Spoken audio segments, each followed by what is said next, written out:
Hello and good afternoon, friends. Welcome to the CEC-UGC live lecture. Dear friends, today in this session we would be talking on some of the criticism, I would say, against the identity theory. And for this discussion, we have once again with us in our studios Dr. Ajay Verma. Dr. Ajay Verma is Associate Professor in the Center for Philosophy, School of Social Sciences, JNU. So let's welcome our guest, Dr. Ajay Verma, and let's understand some criticism against identity theory. Hello, sir. Welcome to today's lecture. Thank you, Gitika.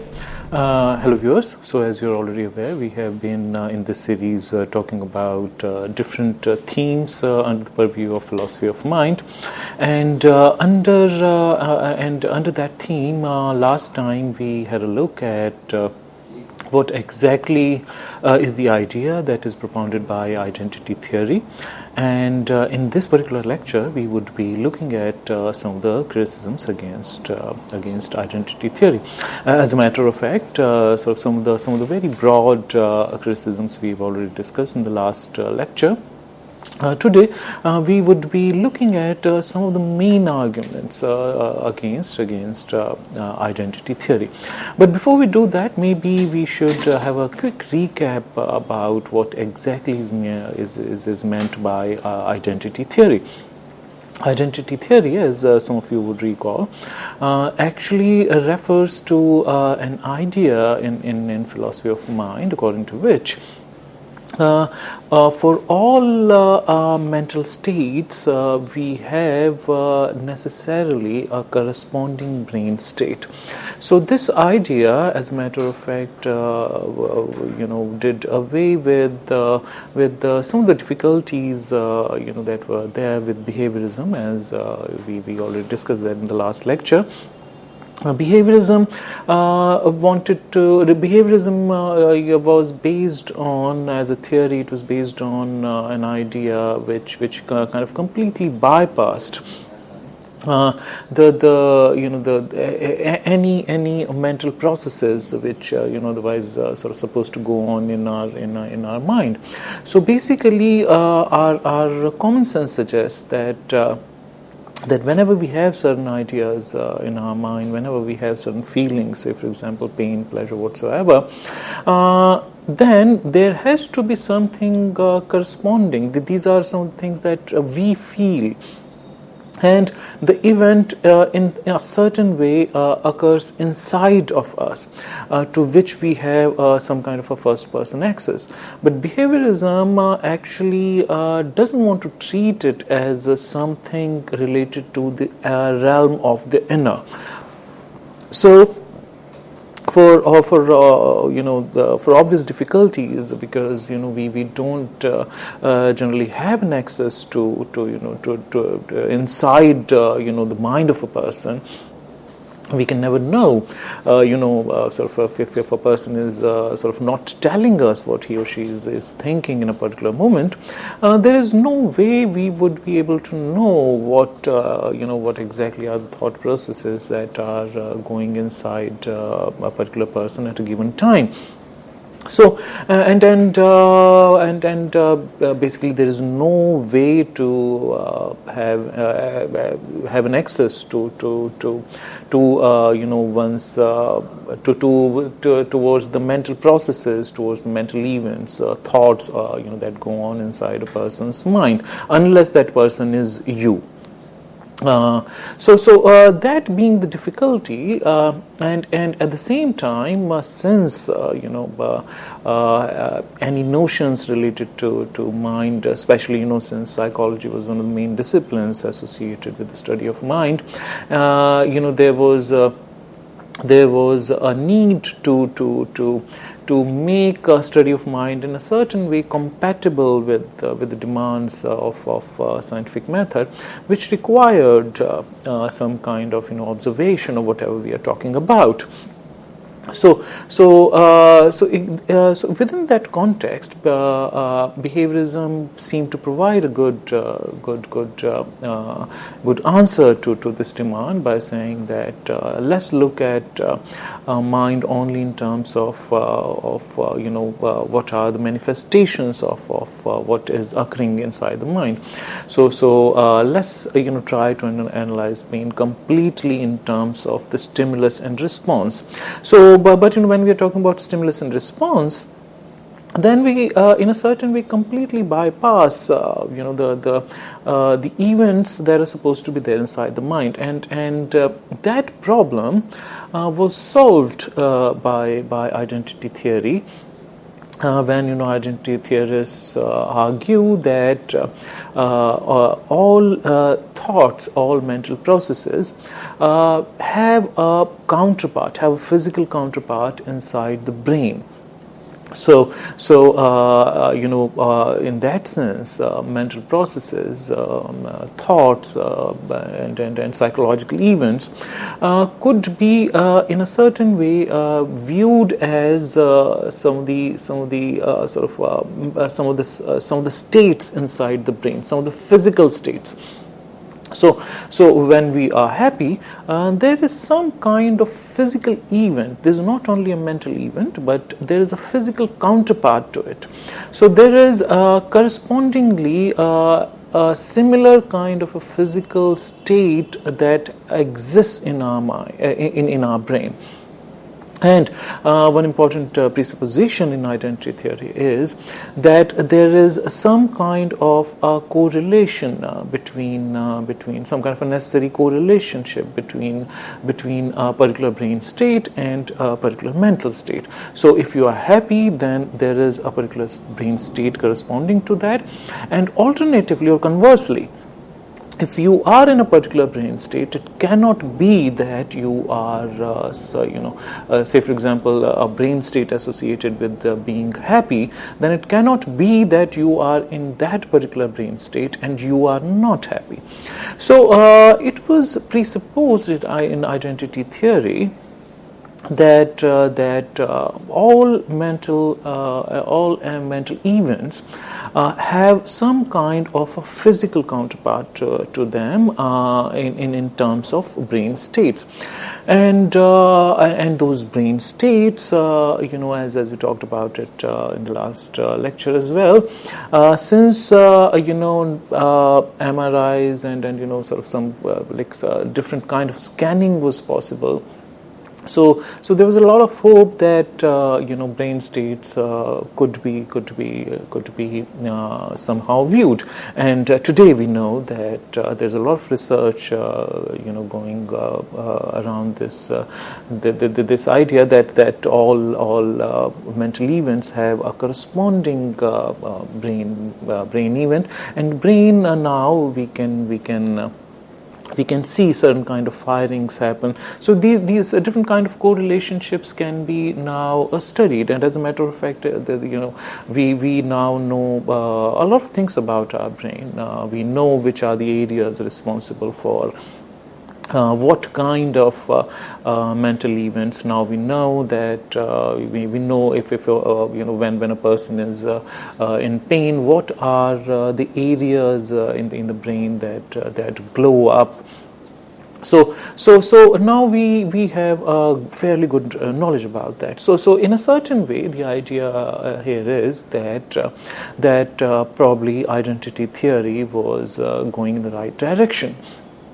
And there was a sort of a lot of enthusiasm about this theory when when it was propounded.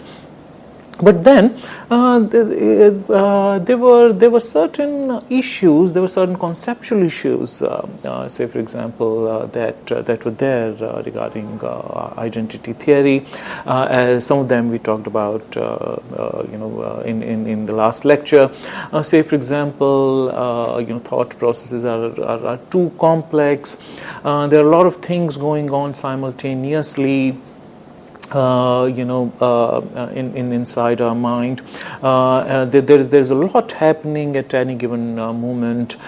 Even say for example, whenever we have, at any given time, we have so many of our senses, lending themselves to the environment, and there's so much of data, coming in, and it's processed in the brain, and how sort of brain picks up on some of the is selective about the data that is being received, and then forms a judgment out of it. So identity theory did not seem to address this complexity. Also, the fact that we know that we know, we are sort of reflectively aware.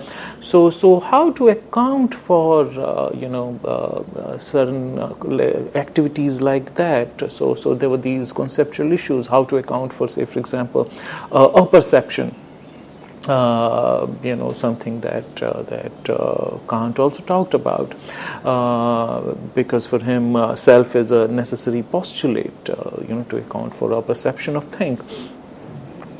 So there are problems like this with identity theory. But apart from that, some more major issues later on were pointed out by a series of philosophers, and notable amongst them is David Chalmers.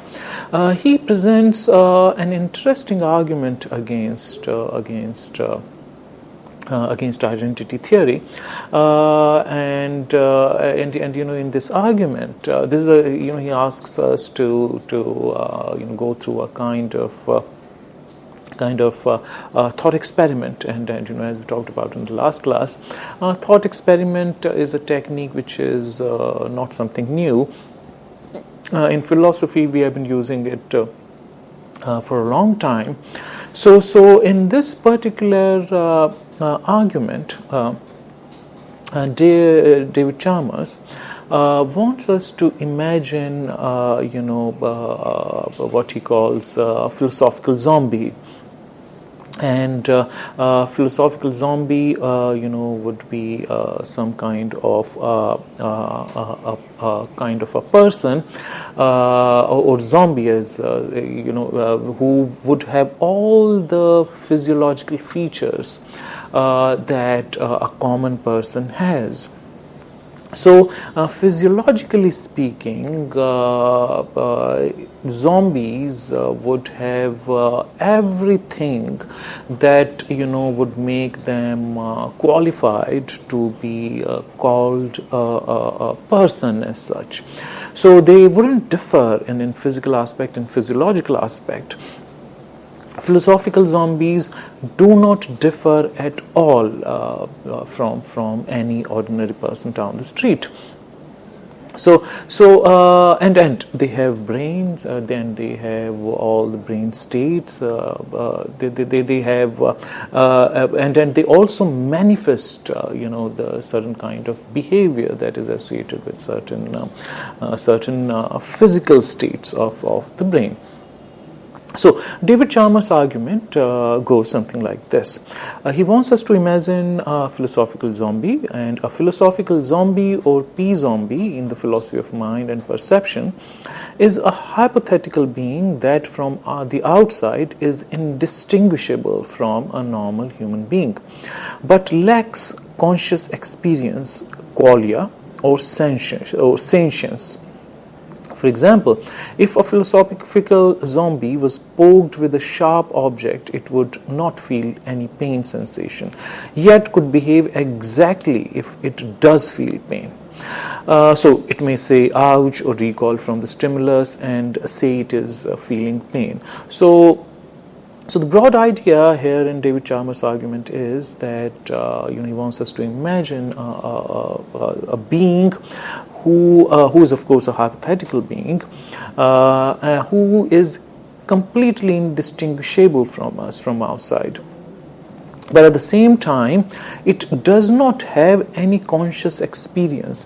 But in terms of stimulus and response, it could perfectly well imitate any ordinary human being. So it walks, it talks, it does everything. It could possibly do everything like ordinary human person. does. But the point that some of us would wonder what is achieved by thinking like that. Of course, we know that probably it's not possible to have such kind of a philosophical zombie. So what's the point in imagining this?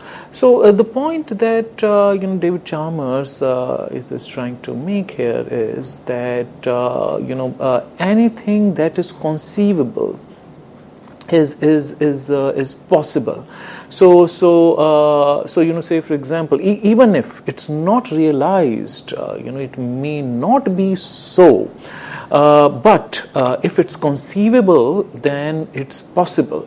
So, say for example, if we imagine a moon made of cheese, well, some of my might say, well, that's impossible. But the issue at stake here is that is it conceivable? Can we think of a moon made of cheese? And when we are asked to do that, most of us would say probably not. I mean, there is no contradiction. There is no logical contradiction that seems to be involved here. So it's pretty much looks like conceivable, to imagine that moon were, not made of some different kind of a solid mass, but it were made of cheese or chocolate or whatsoever. So the idea is, if it's conceivable, then that means no logical contradiction is being involved. So, say for example, we cannot imagine rectangular circles. So there's some kind of contradiction involved. But when we imagine such kind of zombies, or there could be numerous examples of thought experiments. So we are imagining something that's conceivable without any sort of clear contradiction being committed. So the point that David Chalmers is making here is that if it is possible to imagine a philosophical zombie which has all the physiological features that an ordinary person has, which also means that it could imitate the brain states that we have, but does not have any conscious experience. So the issue here would be that this philosophical zombie could imitate pain behavior, could even imitate the brain state, that of pain behavior, but actually would not have any counterpart in the experience. It wouldn't have any conscious experience of being in pain. So now the main idea here is that, can we imagine brain state without a mental state? Because this is precisely what we are doing when we are imagining a zombie like this, when we are imagining what is called philosophical zombie. So a philosophical zombie kind of exemplifies, personifies somebody who has a particular brain state without having the mental state corresponding to that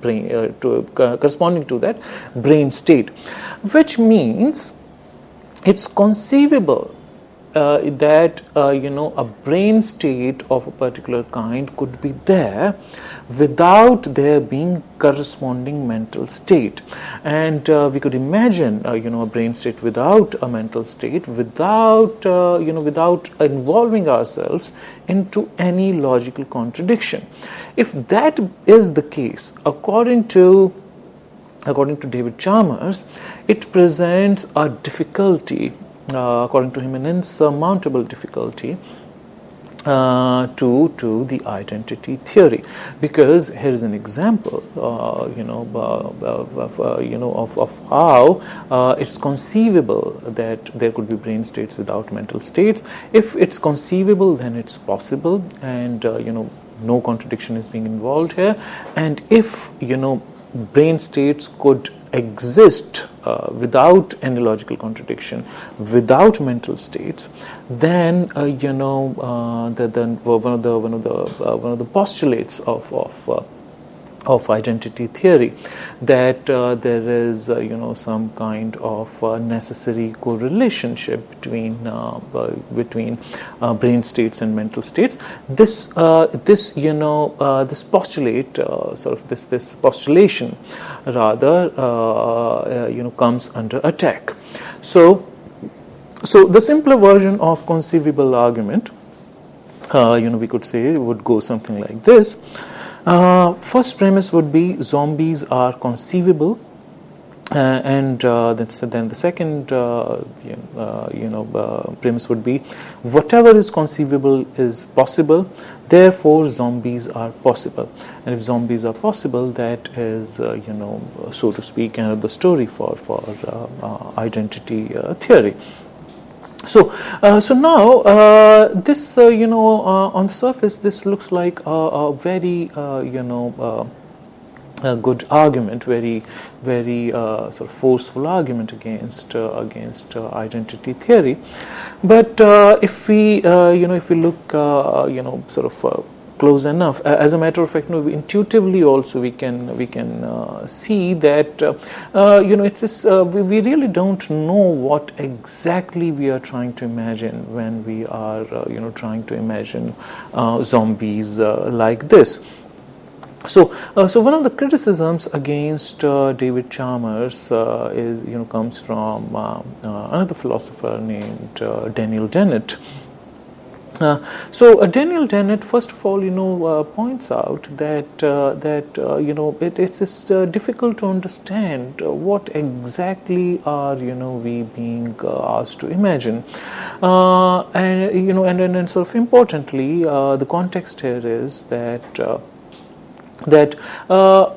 what kind of imagination would it be where we are imagining something which has all the physical constituents of, or which has all the physical features of a particular thing, but does not have the qualities that are associated with that physical thing. Probably, the point would be better understood if we take some examples. So, say for example, if we talk about, say for example, anything of which we know the chemical composition. So, say for example, water.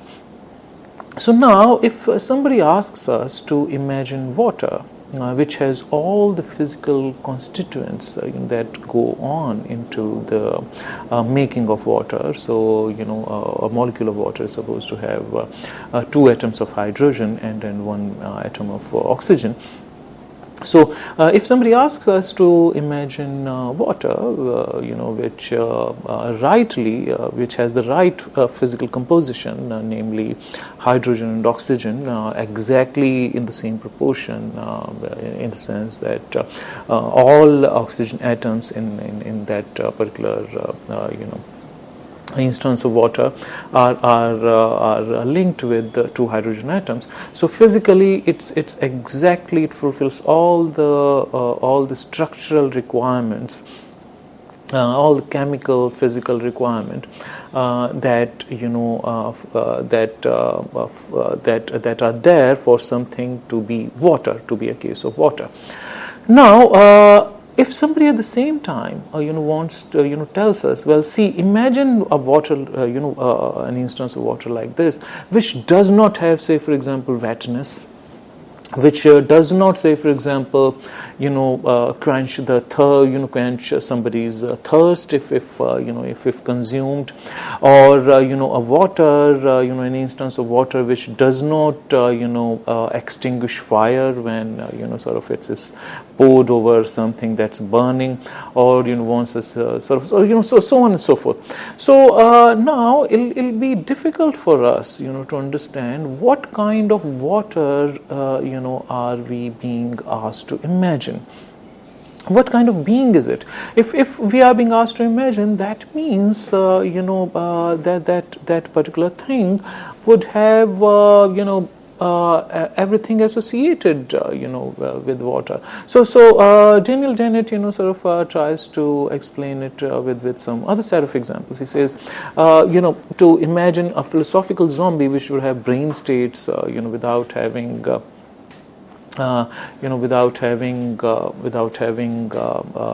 mental states is something like saying that a person is sort of has a perfectly running sort of has everything right about his body bodily systems, and we say, well, imagine that person as not healthy. So health, is a natural outcome. This state is what we call health.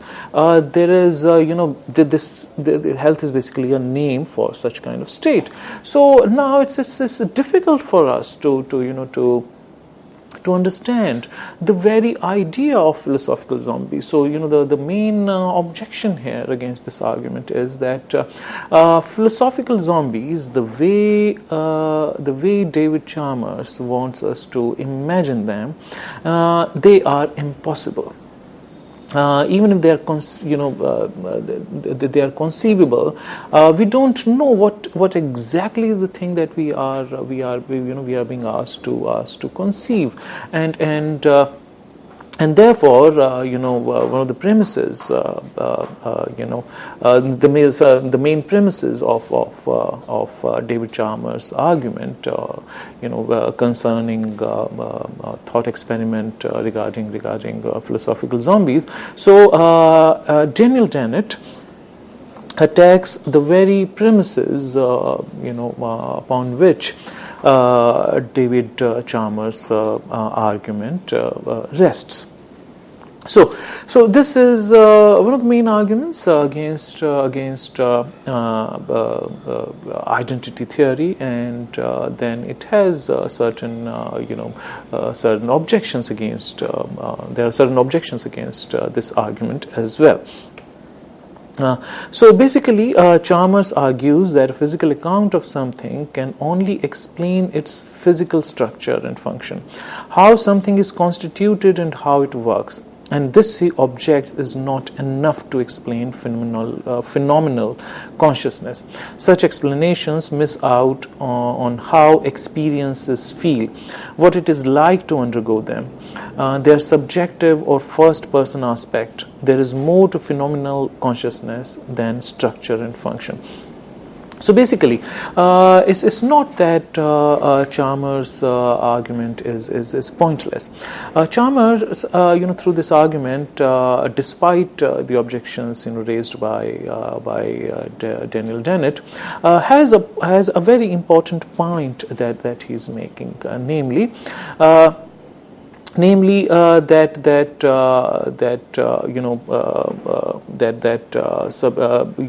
there is a problem, what he calls as hard problem. Even if we give a complete physical account of a particular mental state, it's still difficult to explain how what exactly is consciousness, the feelings and the conscious experiences that are associated with the particular brain states. They are still they would still be difficult, they would still remain sort of impossible, difficult to give an explanation of. So viewers, this was one of the main arguments against identity theory. We'll be back after a short break and look at some of the more arguments. Thank you.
Welcome back, viewers. So we were talking about some of the criticisms against identity theory, and in that line we saw a very important criticism that is made by David Chalmers, which is called the philosophical zombie argument. Now, let's look at another very interesting argument that is placed against identity theory by another philosopher named Frank Jackson. So, his argument is called Mary's room argument. So, let's try and understand what is Mary's room argument. In Mary's room argument, Frank Jackson wants us to imagine a girl called Mary. She's a brilliant neuroscientist and world expert on color vision. But because she grew up entirely in a black and white room, she has never actually seen any colors. Many black and white books and TV programs have taught her all there is to know about color vision. Mary knows facts like the structure of our eyes and the exact wavelengths of light that stimulate our retinas when we look at a light blue sky. One day, Mary escapes her monochrome room, and as she walks through the grey city streets, she sees a red apple for the first time. So now the question that is, that Frank Jackson wants us to ask ourselves is, what changes upon Mary's encounter with the red apple? Has Mary learnt anything new about the color red upon seeing the color for the first time?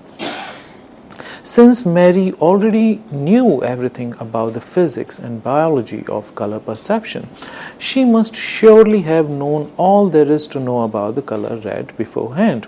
Or is it possible that some facts escape physical examination?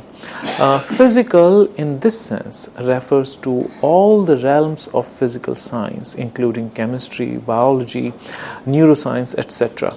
If Mary has learned something new, then we can conclude that scientific explanations cannot capture all there is to know. This is the argument that Professor Frank Jackson puts forward, who thought up this scenario in his article Epiphenomenal Qualia. And then this story of Mary is also known as knowledge argument, and it has become one of the most prominent thought experiments in the philosophy of mind. So now let's try and see what exactly is the point that is being made by Frank Jackson here. The point here is that we are looking for physical descriptions of a particular thing, and this is one of the basic presuppositions behind the identity theory, that a mental state which is something that is abstract, supposedly, something that is not locational in the same sense that other physical things are, but at the same time is supposed to have some kind of point of origination inside our physical body. So the one of the ideas in identity theory is that if we can have all the physical descriptions of a particular mental state, then in a certain way we have explained it away. So the main problem with mental events is that they are not of the same kind as physical things are. So say for example, if somebody asks us something about a physical thing, say for example a television monitor in front of you, so that person would be able to explain everything about what's going on, how it so happens that a person is able to see an image on the television screen. So a person could completely describe all the different kind of electrical circuits that are there, how sort of certain waves, certain kind of waves are captured by antenna and how those waves are kind of again sort of codified in such a way that a particular kind of an image appears before us on the TV screen. So there could be a complete physical account, there could be a complete physical description of something that's there. So if I can give a complete complete description of this image before me on the television, which is in a certain way abstract in nature, then in a certain way I have explained it away in terms of the physics of it. So I've explained it away just like I can give an explanation for anything physical, like tables, like chairs or whatsoever. So that means a complete physical description of something is tantamount to explaining it away. And if we do the same for certain kind of qualia, say for example the experience of color of red, experiencing the color red, then in a certain way we have sort of explained it away. But here in this particular example, there is supposedly somebody who knows everything, who has a complete physical description of what it is for a thing to be read, for a thing to count as read. So this lady, this neuroscientist, supposedly Mary, knows everything about this event of something being read, but having an actual experience of read, does it add anything new to her knowledge? Now, there could be two responses to it. Intuitively speaking, most of us, may want to say that, well, she probably has, some kind of a new knowledge. She probably knew everything about red, about color red, but she didn't know how it feels, when one sees something red.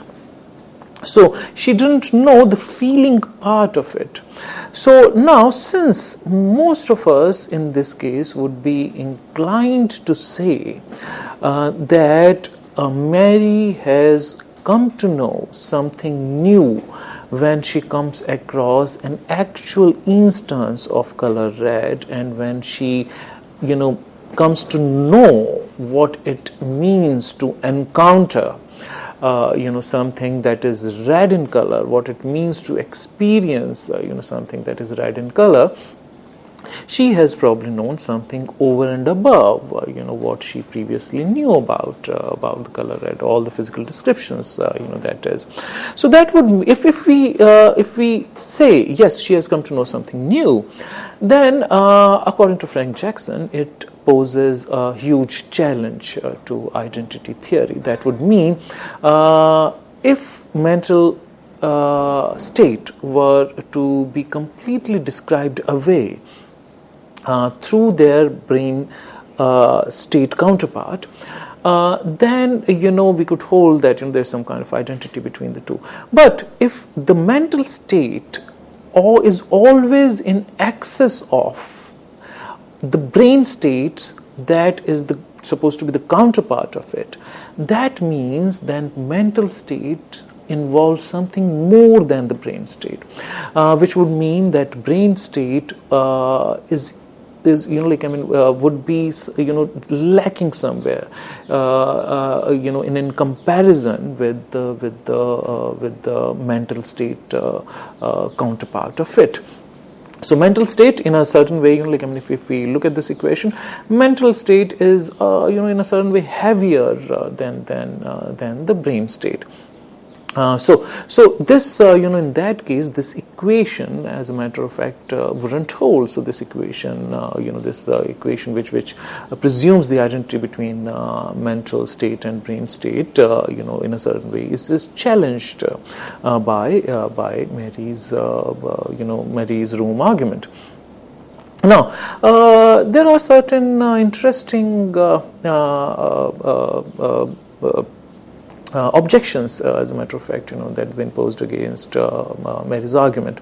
So, one of the responses is that one of the objections against Mary's argument is that we could clearly say that knowledge is basically of two kinds, as many philosophers of language also have pointed out. There could be knowledge by description, knowledge through descriptions. So if we don't know something, we don't have something before before us, then somebody else could tell us about that particular thing by describing us what that thing is supposed to be. And as opposed to that, there could be knowledge by acquaintance, where we have direct face-to-face kind of an encounter with the thing. So as a matter of fact, if we look at Indian philosophy, there is a particular pramana called upamana, where the idea is that you can explain something through pure description, and then if you sort of go to a place where that thing is to be discovered, then you can immediately recognize that thing because the description of that is already there in your mind. So there could be knowledge by description, and there could be knowledge by acquaintance. So the point here is that earlier in Mary's room argument, when she was inside her room, she had all the knowledge about the color red by description. So she had a descriptive knowledge of the color red. And it just happens that when she, comes face to face with something red, now she has knowledge by acquaintance, and sort of so to speak, there is this entire example could be explained away something like this. But then there is another more interesting response to Mary's room argument. One of them comes from Dennett as well. So we are asked to imagine, suppose somebody wants to trick Mary, and somebody wants to sort of brings a face to face, say for example with a tree, and says, do you look, can you see this royal blue colored tree?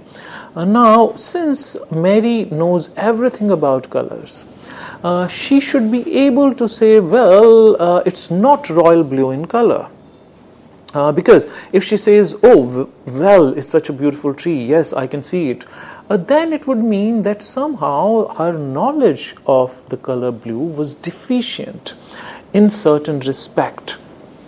So now it's highly implausible to believe that somebody named Mary, a neuroscientist, supposedly has all the knowledge about colors, but when confronted with instance of that color, and somebody trying to trick her into believing that red is actually blue or brown is actually blue, she should be immediately able to see that she is being tricked into something, and she should not give in to such kind of situation. So that means knowledge of colors that Mary had was somehow already complete. There was nothing else for it, there was nothing more, so to speak, to be added to it. So the overall point here is that even when Mary happens to see the actual instance of color, nothing overall is added to her knowledge.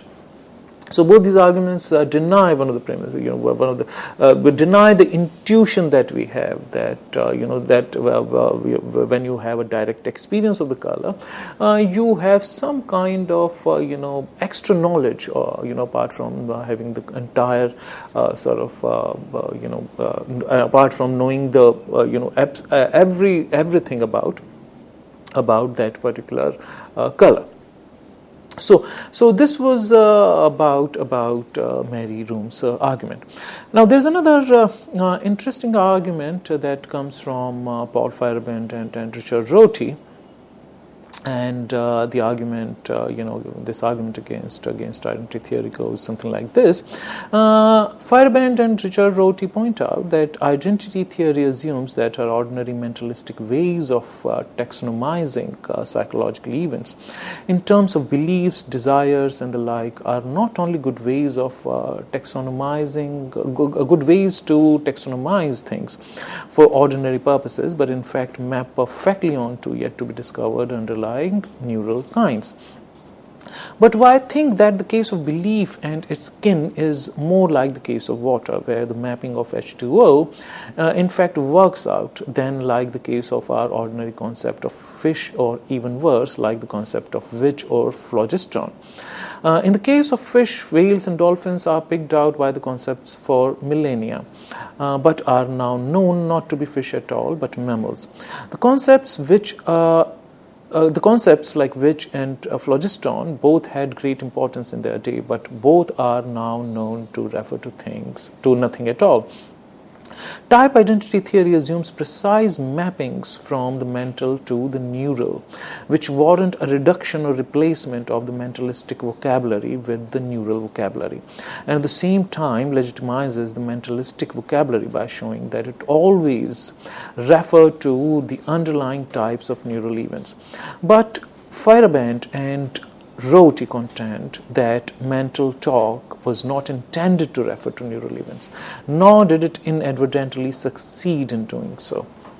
So the overall point here is that basically Feyerabend and Richard Rorty bring in the question of language into the equation here. So the point here is that mental events are associated with a whole lot of concepts which we keep using in our day-to-day language, and many of these ideas. But when we talk about identity theory, there is supposed to be some kind of realism involved. That mental states are sort of refer to some sort of real events, and there is a physically real counterpart to it in the brain. But the point here is that there's this correlationship between the mental and the neural, that there is a precise mapping of each mental event involves some kind of different kind of realism about sort of both these states, which from the point of view of language, which he calls mentalistic vocabulary, that's always, in a certain way, is in excess of whatever could have the actual brain counterpart, to it. So mentalistic vocabulary, is much more richer, and it does not always have the same kind of commitment to realism, that we seem to sort of commit ourselves to in identity theory. So, but one of the most the most important objection to be considered here with regard to identity theory comes from a philosopher named Hilary Putnam. Hilary Putnam gives a very interesting argument against identity theory. He points out that a particular mental state is multiply realizable. So the argument goes something like this: mental types are multiply realizable. If mental types are multiply realizable, then they are not identical to physical types. If mental types are not identical to physical types, then psychological discourse or vernacular or scientific is not reducible to physical theory. So overall idea, let's try to understand what exactly is the broad idea here. What Hilary Putnam is pointing out here is that there are particular psychological state could be, there could be multiple, brain states that could be associated with a particular psychological state. So let's take, for example, pain. Now, it'll be sort of highly implausible to think that only human beings feel pain. We intuitively know that different animals, feel pain. So if there's a dog, hit with a stick, that dog would feel pain. An animal, gets injured, a horse gets injured, but it does feel pain. So it's very counterintuitive to believe that animals don't feel pain. But at the same time, we know that the brains of animals don't look like ours. Their brains have very different composition. So, say for example, if we look at the brain of koala bear, it is supposed to be very, very small in comparison to the size of the body of koala bear. But it does have brain. It does feel pain. So the brain correlate of certain psychological states that say for example a koala bear goes through. These brain states would be very different from the brain states of a human being when he or she experiences pain. So now on the one side of the equation, that is psychological state, all these events, whether they're occurring in one animal or another animal, one side of it remains the same. The experience of it kind of remains the same. So it's called pain. When it's experienced by a human being, it's still pain if it is experienced by a dog. It is still pain if it is experienced by a person, by something like koala bear. But the other side of the equation keeps changing. So it would have a particular realize in the brain of a human being. It would have a different kind of brain state in koala bear, and it would have a completely different brain state in dogs and horses and so on and so forth. So here the point that Hilary Putnam is making is that even though the psychological state, the psychological experience, the qualia, so to speak, the conscious experience of something, it could be color red, it could be pain, or whatsoever, that could stay the same, in one side of the equation, but the physical counterpart of that could keep changing. So there could be multiple physical states which account for the same psychological state.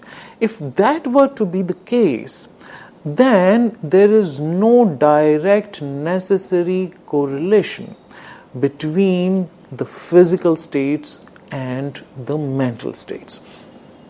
So now this seems almost like it looks like a huge objection. It looks like almost insurmountable,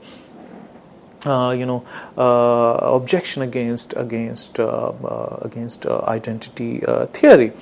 But another important thing that we sort of need to understand here is that that there is, in this context we must understand the type token distinction. Now the type token distinction here is that, in this context would mean, we can understand it maybe through an example. So say for example, if I utter a sentence, say for example, father. Now, when I say this, a person would understand, who's the person that is being talked about. Father. So 5 generations before, the person who's uttering it. So if somebody asks how many words have been used, in this particular sentence, so there are 2 ways of answering this. One way is, a person would say, well, only one word has been used. What is that? Father. Another way is, to say that there are 5, words that have been used. Father. So, and both the answers seem correct. And what is the difference between these 2 answers? In one answer, when I say only one word has been used, what I'm saying is, the word in the sense of type. So, the word father as a type has been used only once. So only this only one type has been used.